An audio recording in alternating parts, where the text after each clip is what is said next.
2022년 여러 가지 일들이 있었지만 하나님께서 우리를 여기까지 인도해 주시고 또 감사의 주일을 지키도록 해주셔서 정말 감사합니다. 모든 것이 하나님의 은혜였습니다. 맞죠? 우리 한번 같이 얘기해 봅시다. 제가 말하면 한번 따라해 주십시오. 내게 주신 모든 것이 은혜입니다. 내게 주신 모든 은혜에 감사합니다. 우리 옆에 있는 분한테도 한번 얘기할까요?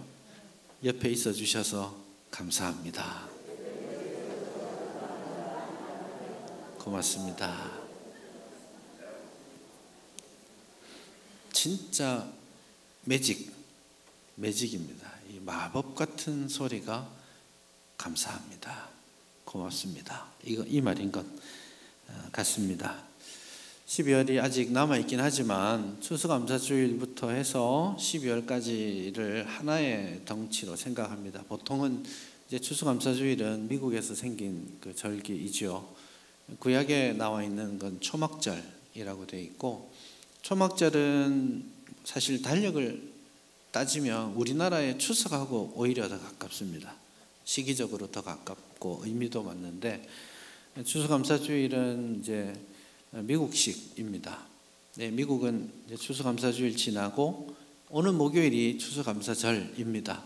그날 이제 다 모여서 같이, 이번 주는 다 휴가입니다. 다 직장도 안 가고 그냥 가족들하고 이렇게 시간 보내고 하는 건데, 23일 날 추수감사절하고 그 밤에 다 어디 나가가지고 블랙 프라이데이 물건을 사기 시작합니다. 싸게. 막 큰 텔레비전도 한 번씩은 1불에 1,000원에 막 사기도 하고, 미끼 상품이죠. 어쨌든 그렇게 막 하면 그게 12월 25일 성탄절까지 쭉 이어집니다. 그래서 추수감사주일을 딱 지났다 이 말은 이제 연말이다. 그리고 한 해를 결산하고 돌아보고 내년을 준비하는 시간이 되었다라는 그런 의미로 받아들입니다. 여러분은 어떠셨어요? 2022년 어떠셨습니까? 좋으셨습니까? 힘드셨습니까? 웃을 날도 있었지만 눈물 날 날도 있었고 괴롭고 힘든 순간들도 있었죠. 다 그렇습니다. 가만히 보면 항상 웃기만 한 것도 아니고 항상 슬프고 힘들었던 것만도 아닌데, 근데 그 모든 과정을 하나하나 수렴해서 여기까지 우리를 인도하신 분이 하나님이십니다. 그래서 하나님께서 우리를 붙들어 주셨고, 저 사망의 깊은 골짜기 같은 곳에서도 우리를 붙들어 주셨고, 기쁘고 즐거운 순간에도 우리를 붙들어 주셨습니다. 그래서 결국 우리를 이 자리에 불러주시고 감사의 주일로 지킬 수 있게 된 것입니다. 그래서 하나님의 은혜라고 말하는 겁니다. 모든 것 좋게 하셔서가 아니라 모든 상황 가운데 나를 여기까지 이끌어 주시고 붙들어 주신 것이 하나님의 은혜인 것이죠. 오늘 우리가 116편을 읽었는데, 비록 12절부터 19절까지만 읽었지만 이제 1절서부터 쭉 보면 이 시편 116편이 대표적인 개인 감사시입니다. 여러 시편들이 있는데 그 중에 이제 감사시라는 장르가 있고, 그 감사시 장르 안에 이제 이렇게 교회적으로 하는 공동체 감사시가 있고, 오늘 본문처럼 개인적으로 하나님 앞에 자신의 삶을 돌아보면서 감사하는 시편도 있습니다. 오늘 본문이 그런 개인 감사시죠. 그리고 다른 이름으로는 할렐루야 시편 이렇게 말해요. 그래서 본문 마지막 절에 보면 뭐라고 끝납니까? 할렐루야 이렇게 끝나죠. 117편도 끝에 할렐루야 끝나죠. 115편도 할렐루야 끝납니다. 그런 게 소위 할렐루야 시편이라고 표현합니다. 그래서 개인 감사시이기도 하고 할렐루야 시편이기도 합니다. 근데 또 다른 이름도 하나 더 있습니다. 뭐냐면 이집트 시편이라고 불립니다. 애굽 시편. 왜 이집트 시편이라고 불릴까요? 이 시편이 이제 불려진 기본 배경이 거기에 해당되기 때문이에요. 모든 시편은 어떤 특정한 예배나 또 어떤 상황에서 찬양하고 예배하기 위해 만들어졌고 또 이렇게 모여진 시편입니다. 그래서 어떤 특정한 절기 때는 이 시편을 하고 안식일에는 이 시편을 하고 뭐 이런 게 다 좀 정해져 있는 편입니다. 근데 그 중에 이제 시편 116편을 언제 하는 거냐면 6월절 절기가 마치는 날 마지막 안식일에 이 시편 116편을 낭송을 합니다. 그래서 6월절은 기본적으로 어떤 걸 기념하는 겁니까? 출애굽을 기념하는 것이죠.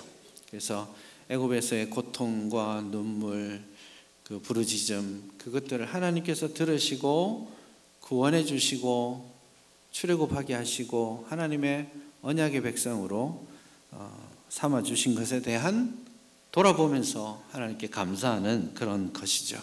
그래서 원래 6월절이 있고 6월절 하루입니다. 6월절은 딱 하루 금요일이고요. 토요일부터 안식일부터 해서 무교절이 시작됩니다. 그게 이제 이스라엘의 봄절기이죠. 무교절이 시작되면 일주일 동안 그걸 하는데 일주일의 마지막 날에 이 시편 116편을 부르는 것이죠. 그래서 시편 116편을 읽으실 때에 일반적으로는 우리가 알고 있는 그 출애굽기 전반부 있죠. 1장부터 15장까지 있었던 그 사건들을 생각하시면서 하나님께서 어떻게 고통 가운데 있는 이스라엘을 구원해 주셨는가 그거를 생각하면서 이 시편을 읽으셔도 좋습니다. 근데 이 시편의 저자는 개인적으로 하나님 앞에 감사하는 시편이기 때문에 이 시편 기자가 개인적으로 자기의 삶 가운데 경험하고 있었던 어려움들 그것을 극복하고 나서 돌아보면서 하나님께 감사하는 그런 시편으로 이해해도 되겠습니다. 우리가 읽진 않았지만 시편 기자가 어떤 고통을 지금 지나왔는지를 대충 짐작할 수 있는 것들도 있어요. 16편 3절을 보세요. 3절을 보시면 사망의 줄이 나를 두르고 스올의 고통이 내게 이르렀다. 그렇게 말합니다. 사망의 줄이 나를 둘렀고 스올의 고통이 내게 이르렀다. 이 말은 죽을 뻔했다. 이런 뜻입니다. 어떤 이유로 그랬는지 정확하게 나와 있지는 않지만 죽음과 같은 고통, 갑작스럽게 맞이한 죽을 수도 있겠다 싶은 두려움이 오는 육신의 질병이 있었을 수도 있겠고요. 우리로 치면 모든 힘을 쏟았던 사업이 폭삭 망하고 다시는 내가 일어설 수도 없겠다라는 그런 순간들을 맞이할 수도 있고 내게 있어서 이것이 유일한 희망이고 끈이었는데 때로는 하나님께서 그 끈마저도 좀 끊어라, 내려놓아라 하시는 순간들이 있는 것이죠. 그런 절망 한가운데에서 이 시인은 지금 제가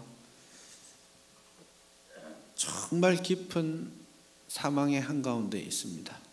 스올의 입이 지금 내 앞에 있는 것 같습니다. 그렇게 말하죠. 8절에서도 자기가 구원받은 이후에 이렇게 말합니다. 내 영혼을 사망에서 내 눈을 눈물에서 내 발을 넘어짐에서 건지셨나이다. 그렇게 말합니다. 하나님이 내가 진짜 죽어가고 있는 그 순간에 기적적으로 나를 살려주셨습니다. 그렇게 고백합니다.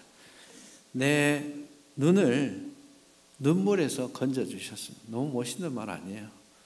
내 눈을 눈물에서 건져주셨습니다. 슬픔과 애통함이 가득한 삶인데 내 눈을 문득 정신 차리고 보니 하나님 아버지께서 내 눈에 눈물을 닦아주고 계시는 거죠. 나를 웃게 하시는 하나님, 그것을 확신하게 된 것입니다. 그래서 그런 중한 질병과 고통, 절망, 좌절, 인간적 배신감도 여기 들어 있습니다. 그래서 믿었던 친구들이 배신하고 내가 하나님 앞에 고난당하고 어려움이 있을 때 그때 도와주는 게 진짜 친구인데 그때 등에 비수를 꼽는 말들을 던지고 상처를 입히는 그런 사람들, 정말 아무런 소망이 없는 그런 순간에 하나님께 부르짖고 있습니다. 하나님, 내 영혼을 건져주십시오. 그게 4절이죠. 기도하기를 여호와여 주께 구하오니 내 영혼을 건지소서. 내 영혼을 제발 살려주십시오. 그렇게 부르짖고 있습니다. 그래서 이 전반부가 얼마나 이게 감사신데 이 전반부가 얼마나 깊은 수렁과 절망, 고통 한가운데서 부르고 있는지를 느끼는 것이죠. 이런 소망 없는 순간에 여러분 하나님 앞에 기도할 수 있기를 바랍니다. 내가 어렵고 눈물 나는 그 순간이 사실은 기도해야 되는 순간입니다. 어떤 기도든지 괜찮아요. 막 너무너무 아픈데 주님 저 괜찮습니다. 저 견딜 수 있어요. 이렇게 하지 않아도 괜찮습니다. 아플 때는 주님께 아픕니다 하나님. 좀 이해할 수 없을 때는 왜 이러세요 하나님. 이렇게 해도 괜찮아요. 제가 그냥 하는 말이 아니고 성경에 굉장히 많은 믿음의 용사들이 그렇게 기도했습니다. 시편이 150편인데 그 중에 70편에서 74편 정도가 탄식시입니다. 다윗이 쫓겨다니면서 자식한테 버림받으면서 친구들한테 욕 들으면서 왕 통치하면서 여러 가지 어려움 겪을 때 그때마다 탄식하며 기도했습니다. 도대체 왜 이러시는 거예요 하나님? 아니 언제까지 이러시는 겁니까? 하나님 이제 더 이상 제 기도는 들으시지 않는 거예요. 이제 저 따위는 상관없으신 거예요 하나님? 그렇게 기도하고 있습니다. 우리가 잘 알고 있는 예레미야 선지자도 마찬가지입니다. 예레미야서를 보시면 하나님께서 예레미야를 어릴 때 부르십니다. 아니 하나님 저 안 돼요. 저 말할 수 없어요. 이렇게 말하는데 아니 나 너야 그렇게 하나님이 설득하셔가지고 불렀는데 그 하나님의 설득하심에 대해서 예레미야가 나중에 하나님 그때 저 속이신 거죠. 그렇게 기도합니다. 예레미야 20장에 가면 이 예레미야의 탄식이 계속해서 여러 번 나오면서 20장에 가서 절정에 이르게 되는데 예레미야 27장에 보면 하나님이 주께서 나를 속이셨습니다. 이렇게 말합니다. 또 찾으시는 분이 있어서 내가 말씀드리는데 이제 거기 권유하신다라는 말이 속인다라는 말이기도 해요. 그래서 한글 성경 딱 보셨는데 뭐야 속인다 뭐 없는데 이렇게 하지 마시고 히브리어 본문이 그렇다는 뜻입니다. 속이셨죠 하나님. 그렇게 이야기 하나님 앞에 항변합니다. 얼마나 힘들었겠어요. 어린 나이에 부름받았죠. 하나님이 사명 주셨는데 그 사명 실제로 하려고 보니까 계속해서 친구들에게 가족들에게 또 동포 민족들에게 곧 망한다 바벨론으로 끌려갈 거야 그런 이야기 하는 그 마음이 얼마나 힘들었겠습니까? 선포하고 돌아와서 혼자 엉엉 울고 탄식하고 있습니다. 너무 힘들어요. 안 하면 좋겠어요. 그렇게 하면 회개하고 막 변화되면 보람이라도 있을 텐데 같이 어려서부터 같이 지내던 친구들이 와가지고 너 죽인다 이러고 있고 실제로 성전 앞에서 설교하다가 뺨을 맞고 끌려가서 착고에 채여서 감옥에 갇히고 그런 일들을 경험하면서 정말 하나님 이러시깁니까? 그때 한 말이에요. 하나님 저 속이신 거 맞죠? 그렇게까지 이야기합니다. 좋습니다. 뭐든지 좋아요. 어떤 상황에서든지 고통의 한가운데 있든 그것이 지나간 다음이든 우리가 할 일은 살아계신 하나님 앞에 기도하는 것입니다.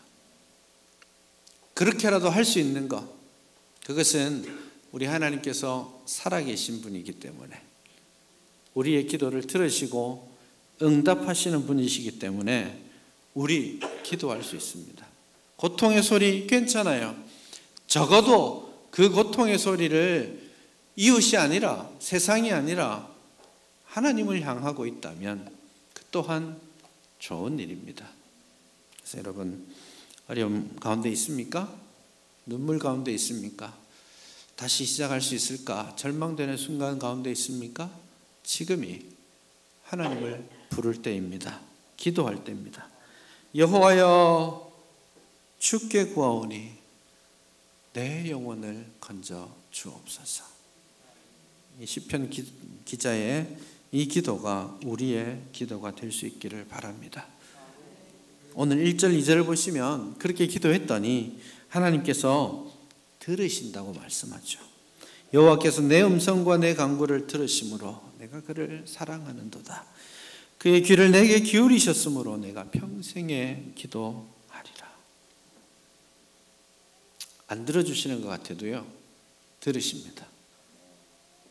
내가 느낄 때, 내가 기도하는 거, 사실 내가 어려워서 기도하면 그 제목이 계속 집중돼요. 그래서 하나님의 크신 계획과 뜻이 우리 눈에 보이지 않습니다. 지금 아픈 그 부분만 보이기 때문이죠. 그래서 우리가 기도할 때 하나님이 즉각 응답해 주시지 않는 것처럼 느껴집니다. 왜냐? 하나님께서 정하신 하나님의 방법, 하나님이 생각하시는 하나님의 때, 그 기도를 통해 나를 통해 이루시고자 하는 하나님의 계획, 목표, 이런 게 우리랑 좀 안 맞아서 그래요. 우리는 고통에 집중하지만 하나님은 당신의 원대한 계획을 생각하고 계시기 때문에 가끔씩 핀트가 안 맞아서 하나님이 안 들어주시는 건 아닌가 하는 의문이 생기는 겁니다. 지금 어려움이 있겠지만 기도하기를 시작하십시오. 그 기도를 할 때 우리 하나님께서 그 기도를 들으신다는 믿음을 가지실 수 있기를 바랍니다. 그래서 주변에서 뭐라 하든지 간에 나는 여호와 앞에 서겠습니다. 9절에서 그렇게 말하고 있죠. 나는 여호와 앞에 서 있겠습니다. 여호와 앞에서 행하겠습니다. 그런 결단이 기도 안에 있어야 하는 것입니다. 사람들이 뭐라 하든지, 나를 거짓말쟁이라 하든지 뭐라 하든지 간에 그러나 나는 하나님을 믿습니다. 그 고백과 결단이 우리의 기도에 있기 바랍니다. 이렇게 기도하고 결단하는 것 되게 중요한 일인데 사실 뭔가 부족합니다. 그것도 참 중요한 결단이지만 그 결단을 완성하는 한 가지 가치가 더 남아 있는데 그게 바로 감사입니다. 12절을 한번 보시겠습니까? 내게 주신 모든 은혜를 내가 여호와께 무엇으로 보답할까? 저는 이 12절을 보면서 참 멋있는 말이다. 내게 주신 모든 은혜를 내가 여호와께 무엇으로 보답할까? 처음에는 멋있다 그렇게 생각하고 설교 준비를 하면서 이 12절을 묵상할 때 되게 행복해졌습니다. 이렇게 기도할 수 있다면 얼마나 좋을까? 참 가슴 뭉클하게 행복했습니다. 내게 주신 모든 은혜를 나는 어떻게 갚아드릴까? 여러분, 이 질문을 여러분 자신에게 할 수 있기를 바랍니다. 여러분에게 베푸신 하나님의 은혜를 세워보십시오. 여러분을 인도해 오신 하나님의 그 따뜻한 손길들을 기억해 보십시오. 그리고 나서 우리의 영혼 깊은 데서부터, 마음 깊이에서부터 하나님께서 내게 주신 이 크신 은혜를 어떻게 갚을 수 있을까? 그렇게 기도할 수 있기를 바랍니다. 되게 행복했거든요. 이걸 내가 기도한다고 지금 묵상하고 있으니까 되게 마음이 너무 편안하고 행복했습니다. 그렇게 하다가 한번 갑자기 깨달았습니다. 이 질문 가능한가? 말도 안 되는 소리 아니야? 그런 생각이 들었습니다. 내게 주신 하나님의 은혜를 내가 어떻게 갚을까? 그렇게 하고 막 행복해했는데 하나님께서 마음속에 이런 생각을 주시는 것 같아요. 네가 뭘 갚아 임마? 갚을 수는 있어? 뭘 해서 갚을래? 이런 생각이 마음에 들었습니다. 그래서 이 질문 사실 인간적으로 보면 말도 안 되는 질문인 겁니다. 왜? 당연히 못 갚으니까요. 갚을 수 없으니까요. 여러분은 하나님이 여러분에게 베푸신 그 구원의 은혜를 정말 다 갚을 수 있다고 생각하십니까? 10분의 1, 아니 100분의 1, 만분의 1, 천만분의 1이라도 그 하나님의 은혜에 합당하게 갚을 거 있기는 합니까? 없어요. 그럼에도 불구하고 이 기도가, 이 마음의 질문이 중요한 이유가 있습니다. 생각해 보니까 하나님께서도 갚으시는 걸 기대하지 않으셔요. 하나님께서도 갚을 걸 기대하지 않고 주셨어요. 사실 그게 선물이고 그게 은혜죠. 갚아야 하는 건 의무가 되는 것이고 조건이 되는 거죠. 하나님의 사랑과 하나님의 은혜가, 우리에게 베푸신 은혜가 조건도 의무도 아니잖아요. 선물로 주셨기 때문에, 은혜로 주셨기 때문에 참 다행이다. 하나님이 진짜 갚아라 이 녀석아 이렇게 하셨으면 어떡했겠나 이런 생각이 들었습니다. 그래서 하나님이 갚으라 하지 않으면서도 여전히 이 기도는 유효하다라는 생각을 하게 된 겁니다. 내가 갚을 수도 없고 하나님께서 요구하시지도 않지만 하나님이 내게 베푸신 이 은혜를 나는 어떻게 갚고 살까? 이 질문을 여전히 하나님이 기뻐하십니다. 하나님께서 이 질문을 정말 기뻐하시는 것 같아요. 여러분, 자녀들을 한번 생각해 보십시오. 자녀들을 이제 낳고 키우면서 사랑으로 최선을 다해 베풀고 있지 않습니까? 기록해 놓고 있습니까? 애들 분유값 얼마, 옷값 얼마, 밥값, 학원비 다 계산해 두고 있습니까? 나중에 직장 가면 다 받아내려고? 그건 사실 부모님이 아니죠. 부모님은 계속해서 어떤 생각을 하냐면, 저도 이제 좀 지나오니까 그게 좀 느껴지는 것 같아요. 부모님은 더 주고 싶어 해요. 그래서 부모님이 후회하는 건요, 더 못해준 거 후회하는 거예요. 최선을 다해서 그렇게 키우고 베풀고 살았지만 지나놓고 보면 마음에 더 못해준 게 좀 후회됩니다. 아쉽고 그때 더 해줬으면 지금보다 더 좋았을 텐데 하는 아쉬움들이 있습니다. 그래서 부모님들이 왜 자꾸 미안하다 하는지 저는 이해가 안 됐거든요. 근데 좀 미안해요. 이제는 우리 자식들에게 좀 미안한 마음이 생깁니다. 그게 부모의 마음인 것 같아요. 그럼에도 불구하고 잘 자라준 거에 대해서 자식들에게 고맙다고 말하죠. 사실 자식들이 해야 될 말들을 부모님들이 합니다. 미안하다, 고맙다, 사랑한다. 그게 부모님의 마음이고 하나님의 마음이죠. 갚을 수 없지만 그것을 인정하는 것, 그게 우리가 할 일입니다. 부모님의 사랑 무엇으로 갚겠습니까? 하나님의 사랑 무엇으로 갚겠습니까? 그런데 그 하나님의 사랑을, 그 부모님의 사랑을 인정하는 것, 그거 우리가 할 일입니다. 아무것도 아니지만 뭘 갚아드릴까 하고 내미는 그 작은 손길들, 그것 주님께서 기뻐하십니다. 그걸 기뻐하시는 거예요. 저는 우리 부부는 지금도 이제 우리 아이가 20대 중반을 지나갑니다. 까딱 잘못하면 이제 큰일 날 수도 있는데 할아버지가 되는 수도 있습니다. 지금 간단한 말이 아니고 조만간에 그렇다고요. 그런 순간이 왔습니다. 근데 20년도 더 지난 우리 아이가 유치원 가가지고 만들어준 종이 카네이션, 그거 아직도 보관하고 있습니다. 그게 뭐 돈이 된다고 그걸 보관합니까? 근데 그 고사리 손으로 만들어준 그 작은 것이 귀한 겁니다. 그게 가치가, 세상적으로 가치가 있고 뭐 이런 게 아니고요, 나한테 의미가 있는 거예요. 그러니까 하나님께서 우리에게 원하시는 건 그런 인정입니다. 고맙습니다 하나님, 제가 다 갚을 수는 없지만 뻥이라도 쳐봐야죠. 제가 갚도록 노력하겠습니다. 그러면 하나님이 다 갚아 이 녀석 이렇게 하지 않고 너나 잘 살아라, 니나 건강하게 잘 살아라. 부모 생각하지 말고 너나 건강하게 잘 살아라. 그렇게 해주실 거예요. 그게 하나님의 마음입니다. 그래서 하나님의 그 마음을 인정해 주시고 감사할 수 있기를 바랍니다.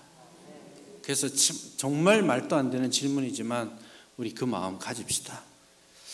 내게 베푸신 그 하나님의 은혜를 나는 어떻게 갚아드릴까? 그 질문을 항상 하면서 감사하는 여러분 될 수 있기를 바랍니다. 여러분, 감사가 없다고 한번 생각해 보십시오. 지금 다들 썰렁하게 계시지만 오늘 제일 즐거웠던 순간이 뭐냐면 옆을 보고 고맙습니다 했던 그 순간이잖아요. 함께 있어서 감사합니다 했을 때 막 웃음이 났던 거죠. 감사가 없다고 생각해 보십시오. 여러분의 기도에 감사가 없다고 한번 생각해 보십시오. 원망과 불평과 요구하는 것들로 다 나열된 기도만 하고 일어났다고 생각해 보십시오. 여러분, 진짜 기도의 완성은, 완벽한 기도는 감사입니다. 감사하는 기도가 그 기도를 완성하는 겁니다. 어려움도 있죠. 구할 것도 있습니다. 하나님이 해결해 주십시오라고 부르짖어야 할 순간도 있습니다. 그러나 하나님을 인정하고 하나님께 감사하는 것이 최고의 기도입니다. 우리의 봉사와 우리의 섬김에 감사가 없다고 생각해 보십시오. 진짜 갚아야 하기 때문에, 의무감 때문에, 눈치 때문에 봉사하고 있다면 얼마나 불행한 일입니까? 이거 안 하면 하나님 혼내시겠지, 그런 두려운 마음 때문에 봉사하고 섬기고 있다면 얼마나 힘든 일입니까? 근데 이 모든 봉사와 섬김을 정말 아름답게 만드는 마지막 가치, 그것은 감사합니다. 하나님이 베푸신 은혜를 기억하고 감사함으로 내 것을 내어놓고 내 시간을 드리고 그렇게 봉사하는 것이죠. 여러분이 드리는 이 헌금, 이 감사가 없다면 아무짝에도 쓸데가 없습니다. 뭐 때문에 하나님이 헌금하라고 하시나요? 하나님이 돈이 필요하신 분이신가요? 여러분이 헌금하지 않으면 하나님은 일하시지 못하는 분인가요? 아니에요. 하나님이 원하시는 것은 재물이 아닙니다. 하나님이 원하시는 것은 인정하고 하나님 앞에 나오는 여러분의 마음입니다. 내 재물이 있는 곳에 내 마음도 있다. 그거 맞잖아요. 그래서 재물 드림이 사실은 하나님께 마음 드림입니다. 그래서 마음 없이, 감사함 없이 드리는 거 하나님께 아무것도 필요하지 않습니다. 여러분을 절대로 유익하게 하지 않습니다. 그래서 이 감사의 마음을 우리의 봉사와 우리의 재물에, 우리의 기도에, 우리의 삶에 덧입혀 갈 수 있기를 간절히 바랍니다. 그게 없으면 바리새인들의 위선과 똑같은 거예요. 입술로는 하나님을 인정하고 찬양하면서 그 마음은 없는 바리새인들의 그 위선, 그것이 감사가 빠진 우리의 섬김이요, 감사가 빠진 우리의 삶이 되는 것이죠. 그리고 우리 교회가 왜 필요하냐? 이 감사가 모여서 하나의 감사 공동체를 만드는 것이 교회입니다. 그래서 우리가 매주 예배 드리고 있지만 이 예배도 사실은 본질적으로 감사의 표현입니다. 하나님께 귀한 것 드리는 시간이기도 하지만 하나님께 감사하는 시간이죠. 그래서 오늘 개인 감사신데도요, 이 시편이 끝날 때 보면 17절에 보면 내가 주께 감사 제사를 드리겠습니다. 여호와의 이름을 부르겠습니다. 그리고 18절에 보면 내가 여호와께 서원한 것을 그의 모든 백성이 보는 앞에서 지키겠습니다. 그리고 나서 19절에서 한마디 더 합니다. 곧 여호와의 성전들에서 지키겠습니다. 그렇게 말합니다. 이 감사가 이제 개인의 감사를 넘어서 감사한 사람들이 모여서 함께 하나님께 감사의 제사를 드리고 예배 가운데 온전한 감사로 예배를 드리도록 하는 것이죠. 2022년을 한번 돌아보십시오. 고통도 있고 눈물도 있었습니다. 기쁜 일도 있었습니다. 제가 장담하건대 오늘 이 이후로도 있을 겁니다. 제가 아주 예언자적으로 한번 예언을 해보겠습니다. 고통이 있을 거예요. 눈물도 있을 겁니다. 그게 우리의 인생입니다. 주님께서 우리를 부르시는 날까지 우리는 그 일들을 경험하게 될 겁니다. 그러나 여러분, 그 모든 과정을 내가 아니라 하나님이 나를 이끌고 가고 계신다는 것, 내 손잡고 하나님이 가고 계신다는 그 한 가지 사실을 꼭 믿으시기를 바랍니다.